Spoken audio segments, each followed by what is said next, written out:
See, day before yesterday in the morning time, we had some firing which was going on in the JKEDI. That is the time our road opening party was on the road. These chaps all went inside and saw there was the presence of terrorists over there.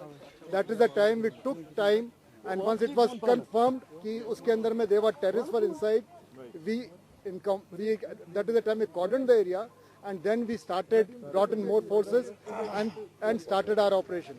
This operation was a very tricky operation because it is a very huge building and we did not want to do any of the collateral damage because there were civilians, there were chances of civilians being inside. All those people were taken out.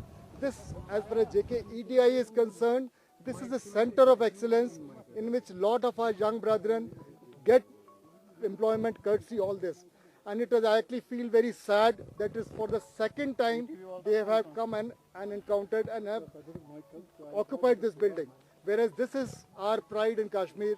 This has been, both the times it has been targeted. We have taken our time. This is one building which had 60 rooms. It has got ground floor, 6 floors, and thereafter one attic was there. 60 rooms had 60 bathrooms also.